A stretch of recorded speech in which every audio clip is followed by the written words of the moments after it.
All right, so good afternoon and welcome to this broadcast by Born to Lead. My name is Shedrack Bako, and I'm pleased and delighted to have you here today. Today, I'll be discussing on a very interesting topic, which is basically about servant leadership. Now, over the years, this has become an interesting topic of study, particularly amongst leaders, managers in top companies, and people who occupy leadership positions at several levels. Now, the basic thing about servant leadership is that it sounds like a paradox, it sounds like an oxymoron, which is that um, you have the word servant and leader coming together as one word. It's strange and it's confusing to a number of people. But I'll tell you, if you just remain with me for a short time, you'll get to understand what this concept means. And I'm sure that at the end of this session of teaching, you would have grabbed one or two things that will transform and change your life even for good. I encourage you that, again, as you come online, that you share with me your perspective about the topic, servant leadership, and also that you send in comments, all right, so that I can um, interact with you as much as possible. I admire those who have sent in likes already, 5 or 6 likes with the love on the screen. I thank you so much. But above that, I would encourage you to stick with me for the next 45 minutes or thereabout, and so we discuss this all important topic about servant leadership. Now, let me say that this concept isn't new in the sense that there was a Jewish teacher who taught about this concept over 2,000 years ago. Now, at that time,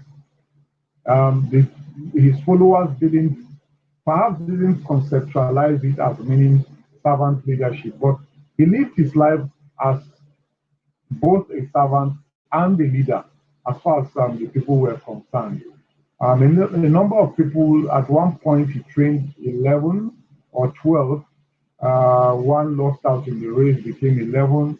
This 11 grew to 120. And today, the world over, you have well over 2 billion persons who are followers of his teaching.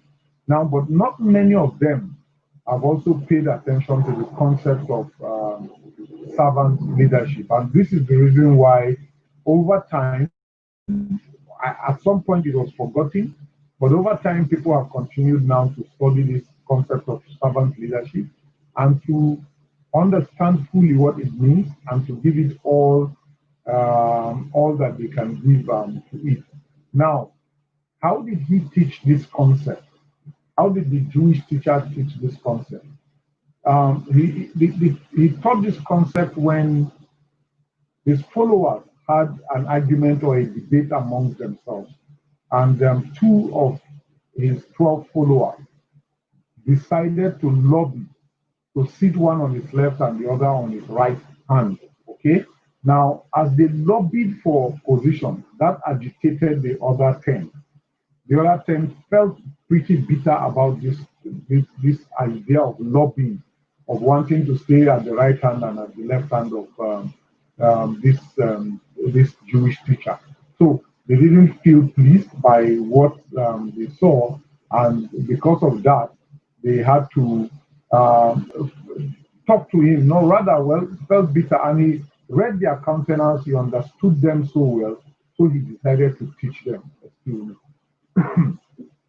So he decided to teach them. Now, that's one thing about servant leaders. Servant leaders know their followers or know the people that they are training from time to time to help out with certain assignments. Sorry for the sound you just heard. I think there's a drop in power, and then the air conditioner is responding to that. Perhaps I should switch it off for some time. Now, so that concept of servant leader was taught by this teacher.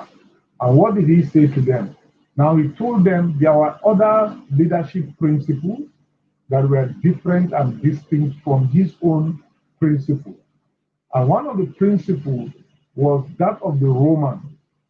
Last week last Saturday when I spoke, I thought or touched a bit about the concept of how the Romans viewed leadership.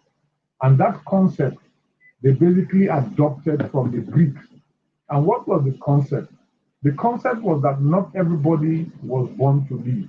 I disagree with that, but I'll teach you a bit about it. Because my belief and the belief of our organization is that every one of us has been born to lead. Every one of us has in him or her the qualities and abilities to develop to full-term leadership.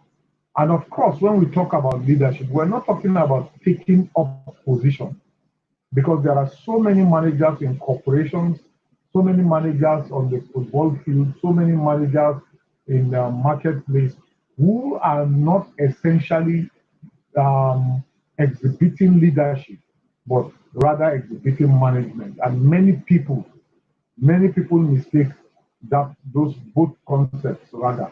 So this man taught them that this was what the Jews or the Romans taught, which was that one, the Romans lorded it over their followers.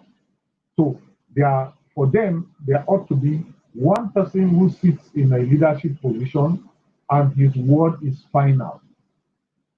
And his word is final. Whatever he says becomes law. And once he makes a law, not even he himself can break the law. That's how serious the Romans viewed leadership.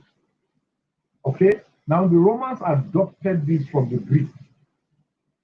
How did they come in contact with this? Of course, there was a time that the Romans ran the entire earth, so to speak. They had colonies, they had communities, they had countries all across the globe. All across the globe. No empire has been so powerful. No empire has been so powerful. In fact, to show the extent of their power, okay, men slept with men to show that they had power over men. That was how far and damaging their concept of leadership was. So, of about 15 Roman emperors, okay, that existed, about 13 or 14 were homosexual. Men who dominated other men and slept with them to show that they had power. And this concept arose because when the Romans dominated the earth, when they destroyed nations, when they destroyed nations, they basically went to destroy communities, destroy people's properties, and so on and so forth. Okay? Now, when they took over Greek towns, they realized that the Greeks had a library, and that in this library were books and documents that the Greeks had studied and documented. The Greeks were the first civilization to ever do a comprehensive study or documentation of any sort. And the Greeks documented the concept of leadership. And for them, there were 4 ways by which you could be selected as a leader, or you could grow to become a leader. The first being that the gods, or you had to be selected by the gods. That was the first, that you had to be selected by the gods. Now, if the gods had not chosen you, regardless of how eloquent you were, regardless of how powerful you were, regardless of how influential you were, if you've not been chosen by the gods to lead, you could not simply be described as a leader. That was how the Greeks saw it. Now, the second concept, okay, and of course, well, based on the first concept, you know what it meant. It meant that only limited people could lead. As far as the Greeks were concerned, only limited number of persons could lead. Now, moving away from that point, the Greeks also realized that To become a leader, you needed to have certain physical qualities. So you needed to be well built, physically strong, tall. You have to have control of your environment. You have to be domineering, as it were. These were some of the physical qualities that the Greeks looked upon. And so what they did was they looked at those the gods have chosen, who they thought the gods have chosen. Then they looked at these physical qualities to see if they matched each other. And if they matched, then of course you were taken to be a leader. There are two more concepts or two more ideas that they married together to decide who a leader was. So besides the fact that you were chosen by the gods, besides the fact that the gods had chosen you and also that you had the physical quality, they also indicated that if you had charisma, then you would be a leader. And for the Greeks, the definition of the word charisma is not as we conceive or perceive what charisma is at the moment. For the Greeks, charisma was about debate, was about pulling people around you. So if you went into the Senate and you were able to debate or marshal your points better than every other person in the Senate, then you had charisma. If you went into a party and most of the ladies in the party paid attention to you, you were able to draw them to yourself, or even the men around who were homosexual. If you went into the party and the men looked at you and sought to hear you speak, they thought you had charisma. And for the Jews, that was sufficient for you to be selected as a part and parcel of leadership. Okay? One funny concept that they even had was, in addition to your physical looks, there are certain qualities that you should have. One, that you should be light-skinned or fair-skinned, that you should have curly hair. Well, I do not have hair at the moment, but then mine isn't curly. And then besides that, you had curly hair, that your nose was pointed. So from this description, you would understand that I was particularly ruled out of all the concepts that the Jews had, or well, not the Jews, the Romans, the Greeks, then the Romans took over, that the Greeks had conceived that was necessary for leaders to be chosen. So this was what the Greeks had at the back of their mind when they were talking about choosing leaders, or who the gods had chosen to be leaders. And I can tell you that by that concept, a majority of planet Earth was ruled out.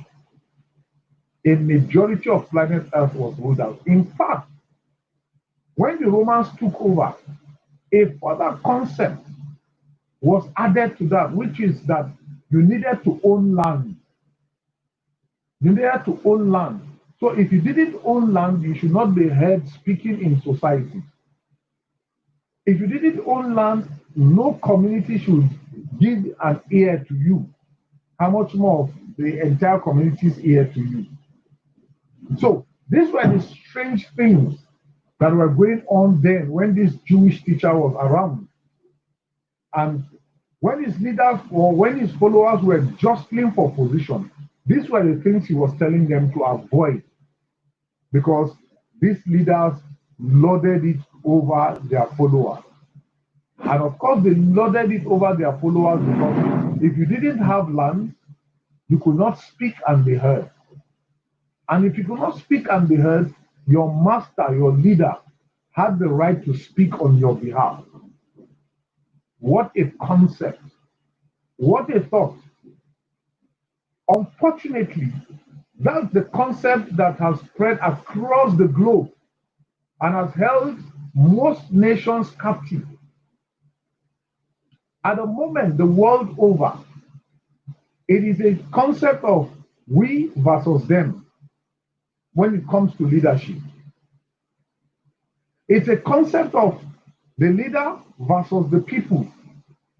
In third world nations, We even have leaders who spend as many as 40 years over the throne or leadership position of their country, and yet no development has taken place in thousands of years. Why? Because these men think just the way that the Romans and the Greeks thought, which is lord it over the people, become wealthier than the nation. Of course, we've heard of people who have borrowed or lent monies to their nation because they were richer than their nation. I do not know how true then when it was said our Mobutu Sese Seko that he was richer than Zaire, what we now know as the Democratic Republic of Congo. But of course, that concept is what has plunged the world into the trouble or the mess that the world is in right now. But a Jewish teacher thought otherwise. And he said, we who want to lead must first of all serve, must first of all be the servant of the people. That is the basis of servant leadership. That concept is at the foundation of what servant leadership means.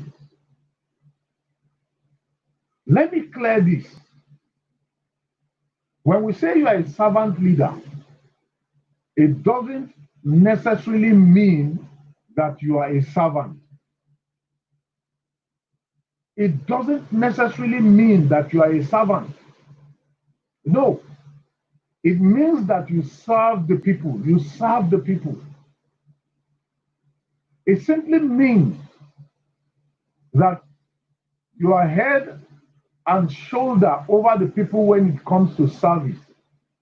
It also means that the people's interest is your basic interest, your foundational interest. Now, look at the globe. You will discover that those who call themselves leaders do not have the people's interest at heart. They do not have the people's interest in mind. Those who lead do not have the people's interest in mind. They just lead by imposing themselves over people.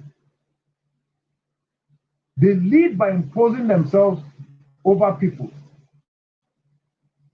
Thank you, Uncle Benjamin Abiang, for your comments. I sure well remember who you are. I do know who you are, and I will never forget who you are.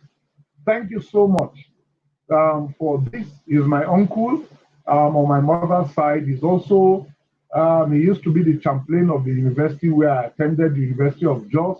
And there are so many other things I could say about you. Thank you so much, sir, for joining me. And thank you for the nice words you've spoken about me.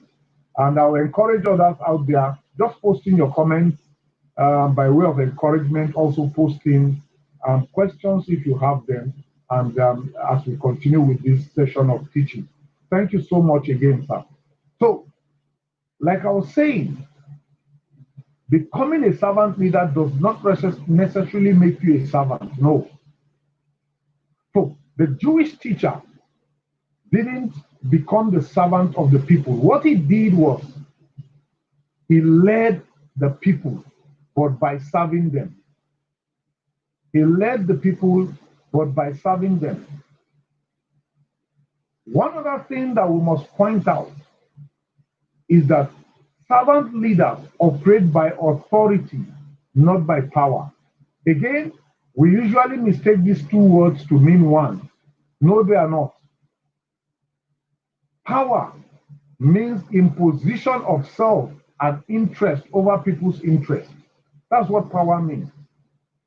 So when you see people grappling for power, what they are looking for is an opportunity to impose their will, to impose themselves over people. That's why when I started, I said a number of people who are managers think that they are leaders. No, they are not. Because what managers do is that they impose their will, they impose their thoughts, they impose their ideas over people, such that whether you like the idea or not, whether you like the concept or not, whether the concept agrees with your mentality or not. As far as they are concerned, they have given instructions, they have given rules, you must stick to the rules. That's sad. A leader does not influence people by power. A leader influences people by authority. And what does authority mean? Authority simply means understanding the people, all right, and guiding them as you ought to guide them. Authority begins with a relationship.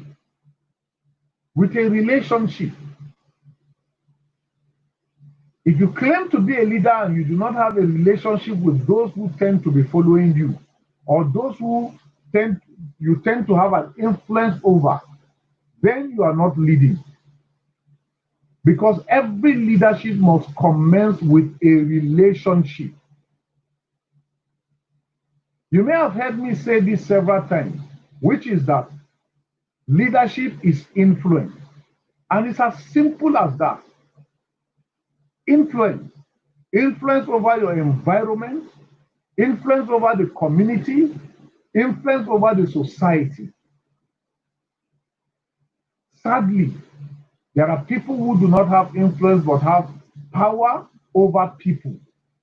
So at their command, people shiver to do what they want the people to do.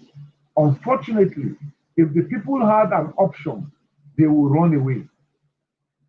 And I'll give you an example. Go to offices, okay? Go to workplaces and find out, for you to find out whether the person at the helm of affairs is a leader or a manager, find out when the people close and how they close. There are people who, from the moment they enter their offices, are eager for closing time. Why?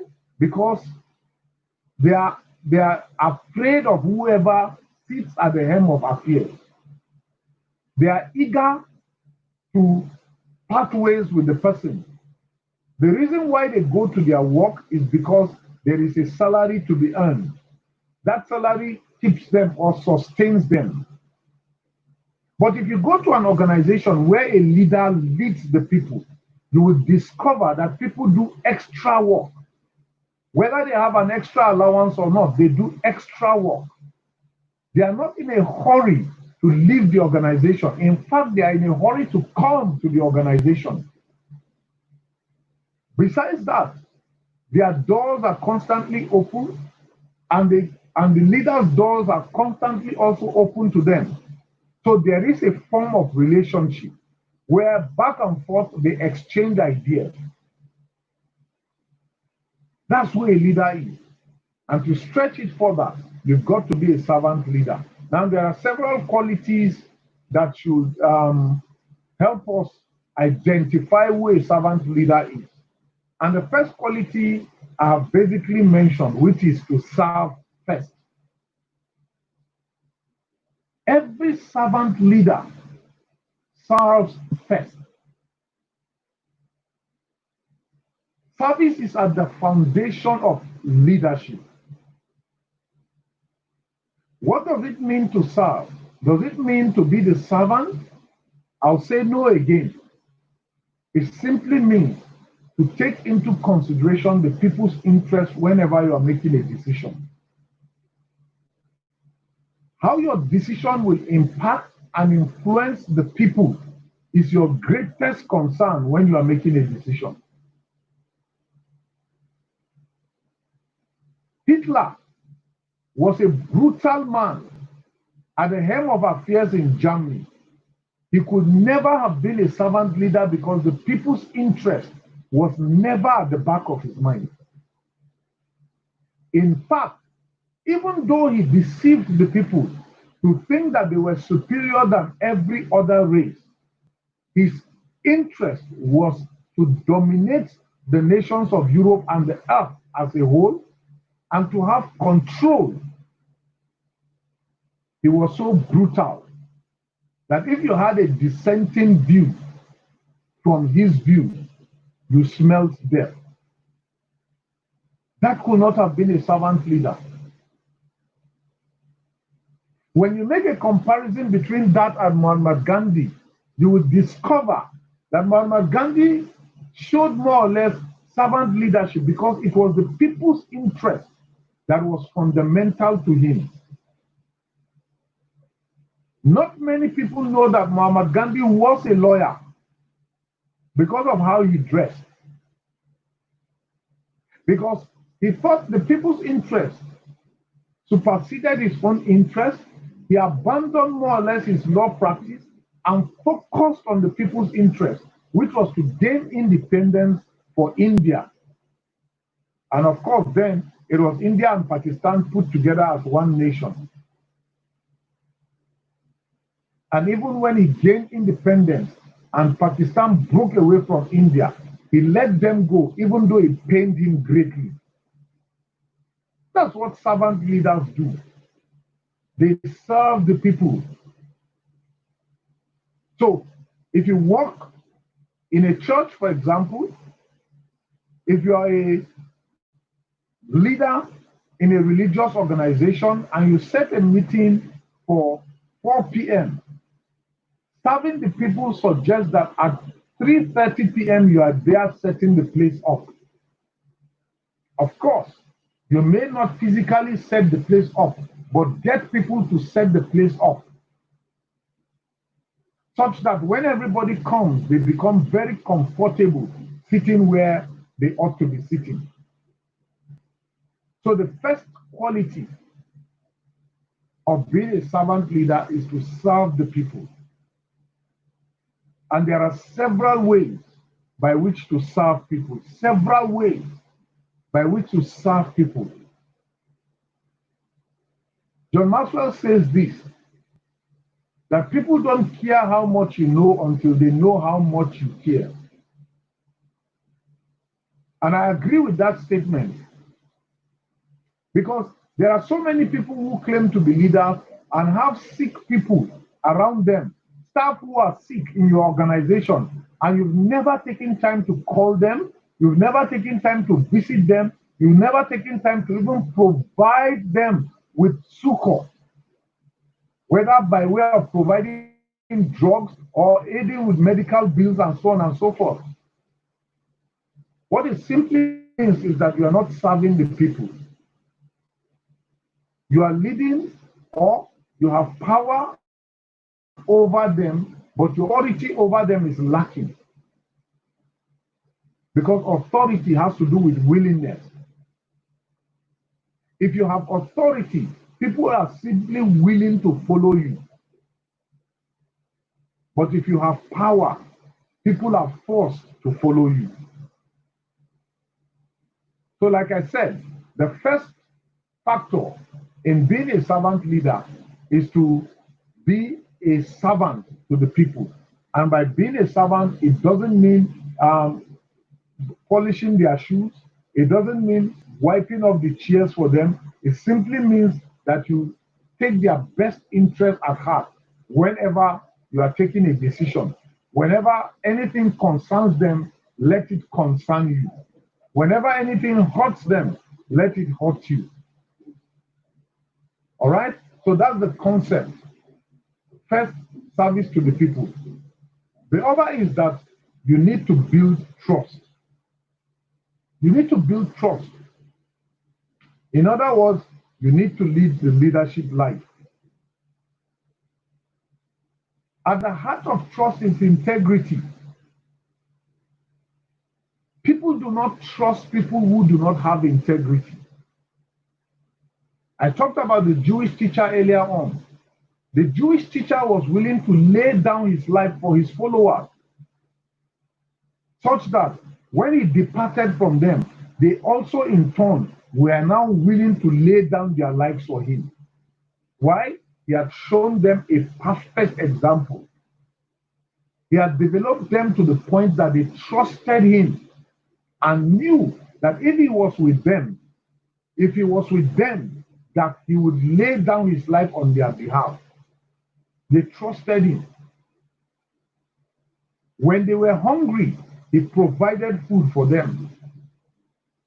When they wanted to sleep, he provided a space for them. When they had any situation, he came into the situation to be able to build them up. And by that way, they built trust upon him. They trusted him. So to be a servant leader, you must build trust. You must have integrity. And I've done some teaching about integrity. So go to my Facebook page or go to the Born to Lead channel on YouTube, and you will see what it means to have integrity, what it takes to develop integrity.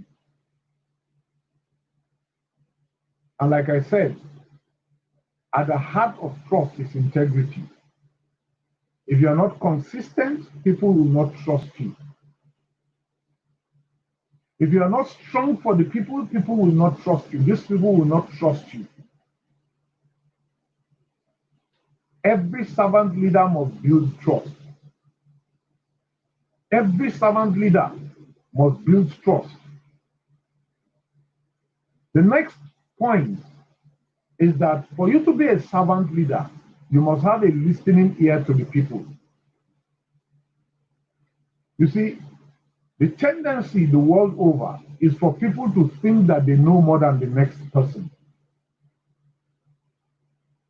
I had a privilege many years ago to lead a youth group in my church. And when I was elected to lead that group, I simply wrote out all that I thought should be done within the 3-year period that I would be leader over the people in that position. Okay? And part of the things that I thought was how the leadership group would influence the people positively. And by that, I wrote out a number of plans that I thought were good for us to implement, to help develop the people, and to help the people understand what it meant to be a part and parcel of that group or that fellowship, and to help the people understand how to develop and better their own lives. That was what I did. Now, I thought it was a fantastic plan. And I rolled it out and explained to all other members of the executives who were with me. Interestingly, after going home with the document and coming back at the next meeting, a number of people brought up suggestions. Some of the suggestions were stretching further some of the concepts that I had. And I could never have thought of those stretch. Never. In my wildest dream and imagination, I could never have thought of that. And you know what? These guys, or ladies and gentlemen, stretch forth the concept and the idea to the extent that in 3 years, we did probably 4 or 5 times much more than the things that I thought we should do. It was interesting. You know why? Because I listened to the people. I gave them an opportunity to speak, and what they had in mind dumbfounded me. Every one of us has a level of creativity. Every human being has a level of creativity. And unless we listen to people and give them the opportunity to express what is in their heart, we would always miss the mark. Always. Ask men like Idi Amin Dada of Uganda. Ask men like Muammar Gaddafi of Libya. People who sat upon leadership positions and refused to listen to other persons. They closed their ears and in fact shut their eyes from seeing what the people were going through and from listening to what the people were saying. Your leadership will be wasteful if you do not pay attention, if you do not give a listening ear to the people. To be a servant leader, your ears should be open to the people. And I'm not saying that the people's idea is always right idea. No, I'm not saying that. I'm saying that by giving them opportunity to ventilate, you'll be able to pick from amongst them what good ideas to be used and what should be discarded. or what funny ideas can be discarded. But the bottom line is listen to the people. Have a listening ear to the people. Of course, the people may not always be right, but the people feel satisfied when you give them a listening ear. Besides that, they would always want to come up with ideas upon ideas, ideas upon ideas, until you are able to understand or until you are able to draw from them the best of ideas. I'm told, and I've read somewhere, that many years ago, the king of or emir of the United Arab Emirates thought that oil being their mainstay would run dry after some years. And because of that, he thought that they needed a new concept to energize their economy, to strengthen their nation as a people. And of course, having given it a thought, it was thrown open for people to come up with suggestions about how to improve the United Arab Emirates. And somebody came up with a concept of turning Dubai into a commercial hub, a free trade zone where both sellers and buyers are able to meet, and that by that meeting, tourism will take place, economic activities will take place, commercial well-being of the people will be improved, and so on and so forth. And that idea was adopted and put in place. Today, Dubai is a community where millions of people across the globe eager to travel to. Dubai does not have an original technological concept of its own, but Dubai is open to everyone who wants to test any form of technological concept, any form. So in Dubai today, a desert land, you go, you hardly see dry grass. Why? Someone conceived the fact that you could water through, you could water the grasses, okay, and keep them constantly alive when you use pipes to lay pipes on the ground to water them from time to time. When you go to Dubai, there are things that you see that you not believe. In fact, the tallest building in the world is found in the center of that city. Why? Because obviously, the emir of Dubai had a listening ear. Okay? If you want to be a servant leader, and a good servant leader at that, your ears must be open to listen to the people and to listen to what they have to say. The next is that you must add value to the people. You must add value to the people. Like I quoted John Maxwell earlier on, when he says that nobody cares about what you know, but they care about, or they, until they know how much you care about them. All right? In that form. Nobody bothers about how much you know unless they know that you care about them. And for you to add value to people, again, just about a week ago, last Wednesday, I thought about adding value to people, to people's lives. And part of the things that I said is that first you must value people. I go across town and I see a number of people who look down on other humans. Humans with two legs, two hands, two eyes, two ears, one mouth, two nostrils, and so on, just like you. The same air you breathe is the air that they breathe. And you have the guts and the effrontery to look down upon them, perhaps because of the differences in your educational status or the differences in your economic status. That is absolutely wrong. All humans are human. All humans are human.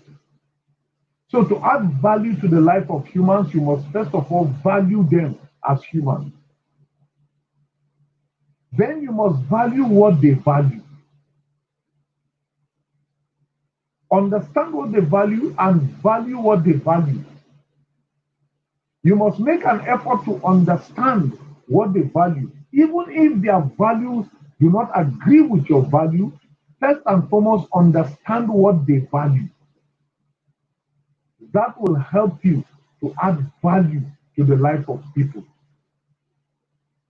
And of course, if you add value to the life of people, what it shows is that you are a servant leader. That's what it shows, that you are a servant leader. And servant leaders are people who add value to the life of people. I'll be a bit fast as time goes on, all right? To be a servant leader, you must demonstrate courage. Courage. What does it mean to demonstrate courage? Like I shared earlier on, this original concept of servant leadership came from a Jewish teacher who trained 12 men. Okay? Now, in all of his stay with them, and they spent about 3.5 years with him, teaching them and drawing lessons from him. In all of this, that Jewish leader showed exceptional courage. Exceptional courage.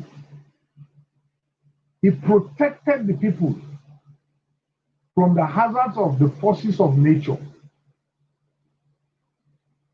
So when the people felt they were drowning in a boat, he spoke to the waters and the waters had to keep still.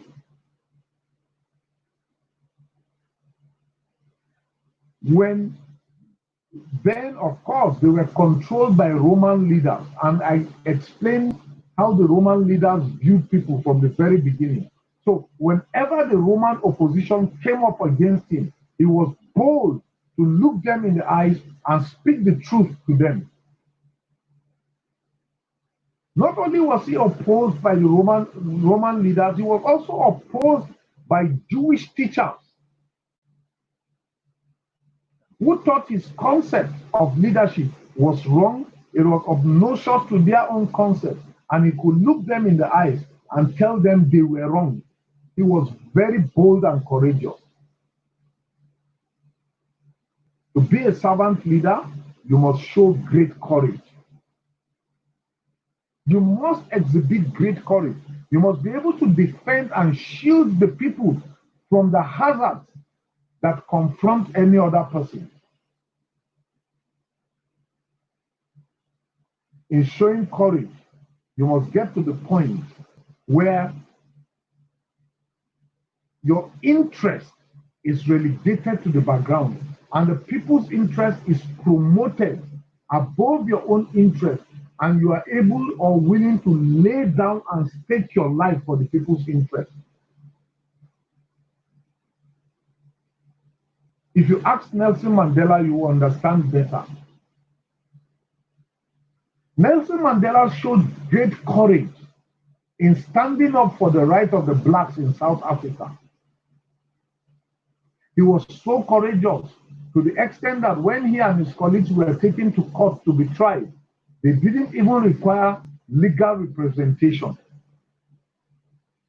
And in fact, when they were found guilty and thrown into the jail, to spend years, the number of years, in fact, they didn't know they would spend up to 26 years and still survive. For as long as he was in the prison, it was the people's interest that was topmost in his heart and mind. He exhibited great courage in that respect. Several deals were attempted to be brokered with him so he could disregard the people's interest and be released to freedom, so to speak, to just go to a corner of the country to sit quietly and not trouble anybody. But every time a deal was presented to him, as long as it didn't fit into what he had advocated for, as long as the people's interest was not taken into cognizance, as long as South Africa was not going to be as free as he had wanted it to be free, so long was he not willing to take up that deal. Courage. It was Winston Churchill that led England to the Second World War. England is a tiny island nation. The German forces were ferocious, eating down nations and taking over land. But Winston Churchill encouraged the people of this tiny island to say, look, we can actually take up these people. And he got to the point where he was so courageous that he told them, look, if it means every one of us dying, let us die, but we'll never surrender our freedom to a foreign nation. That's what a servant leader does. A servant leader is so courageous that nothing shakes him or her. Of course, courage is not the absence of fear. Courage is moving on in spite of fear. So from time to time we get afraid, but courage suggests that in spite of our fear, we keep forging ahead, we keep pushing forward, we keep making progress. And servant leaders are courageous. They are courageous even to take up powers. They are courageous to take up a fight against powers. They are courageous to take up a fight against systems, ungodly, unfriendly systems. And if you must be a servant leader, courage must be on the top of your list as one of those leadership concepts that you must adapt and practice on a daily basis.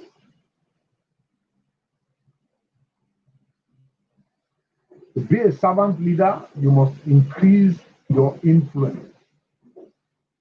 And how do you increase your influence? Like I said earlier on, you must leave all the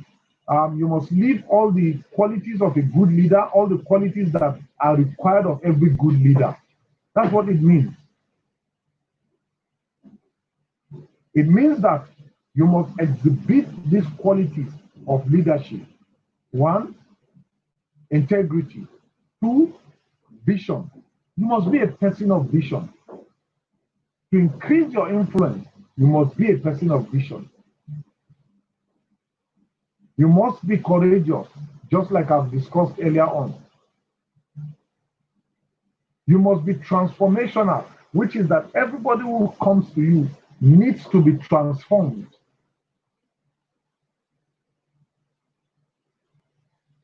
To be a servant leader, you must increase your influence. You must increase the way that people perceive you. And of course, you cannot be crooked about this. You cannot be crooked about this.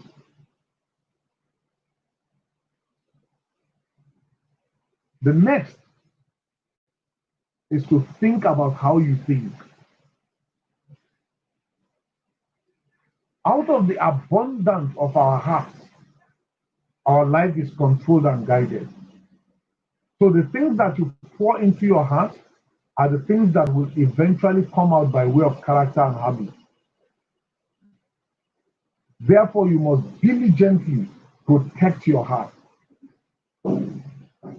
And in protecting your heart, you must think of the things that you think about. What are the things you spend your time thinking about?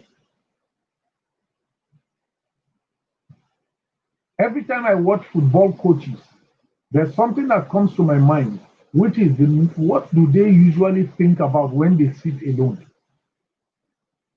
And I can tell you that a number of them spend time thinking about their players and how their players would perform on the field, so much so that they think little about themselves and the things that concern them. So what are the things that you think about? What are the things that you think about?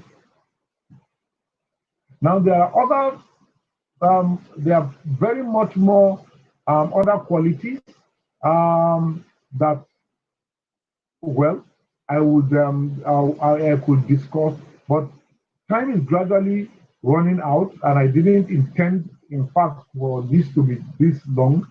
But permit me to say that for you to be a servant leader is to be the best leader that there could ever be. Transform people around you, because that's what servant leaders do.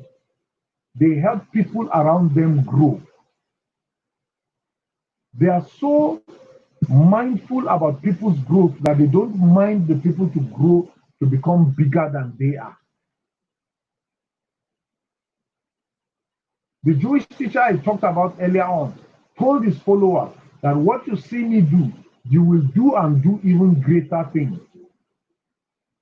And of course, those followers then did greater things than that leader.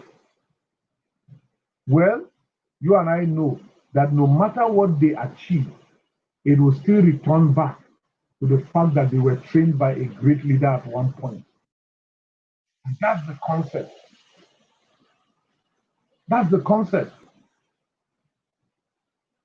Friends, I encourage you that regardless of how you've led in times past, that it is time to go back to the original concept of leadership, which is servant leadership. And just in case you're wondering whether you are a leader, I've said this several times on this channel. You were born to lead. You were created to lead. At the heart of your creator was the concept of leadership. When he gave you dominion over the earth, he simply said, go and lead. When you were conceived, you were not the only one who left your father, but you were the fastest, the strongest sperm cell to reach your mother's egg. And you defeated probably 40 million to 1.2 billion other cells to be able to get to your mother's egg to conceive. That tells me that you were created to lead. And having come to planet Earth, you have a purpose for living. And because you have a purpose for living, you have a purpose to pursue. And I tell you, if you diligently pursue your purpose, everything concerning you will influence people. Everything will influence people. In addition to your purpose is the fact that you have been given skills and abilities to do certain things. There are certain things that only you can do and no one else can replicate them. And the moment you do those things that only you have been called to do, that moment you begin to influence people's lives. But sadly, there are so many of us who want to be copycats. So many of us want to be photocopies of other people. It's never going to work. Photocopies can never be better than original. So I encourage you to be you, seeking your purpose and living according to your purpose. And I encourage you to go back on this to find out what it requires for you to be a servant leader. And I can tell you that the moment you begin to exhibit servant leadership, that moment you will begin to have persons coming after you. Thank you so much for your time. Thank you, Uncle Danjuma Abian, for your comments again. Thank you, Godia Olinze, for your comments. And thank you, everyone who has been online with me. And thank you for watching at this session. I'll call it a day this moment. And I'll encourage you to join me on Saturday at 12 noon, West African time. On Saturday at 12 noon, West African time, as I come up with another concept as concerns leadership. But I will say this again, like I've always said. If you have anything that troubles you concerning leadership and you'd like to know more, please paste it on the comment section. I will read through and then come up with a topic that should be able to help us tackle this. So thank you, Queen Esther Nuwu. Thank you so much for coming online, and thank you for your kind words also, and thank you for appreciating me. See you on Saturday, even as I trust that God will keep every one of us. And please stay safe. Okay? Coronavirus is real, it's ravaging, it's taking on people who have been reckless about it. And but I do encourage you to please stay safe. Wash your hands as many times as possible. Wear your face masks when going into public, and avoid mixing up yourself in a crowd. Okay? At this time, you do not know who is carrying what. This is not about trusting or distrusting people. It is about keeping yourself safe. So see you on Saturday and have a peaceful time. Cheers.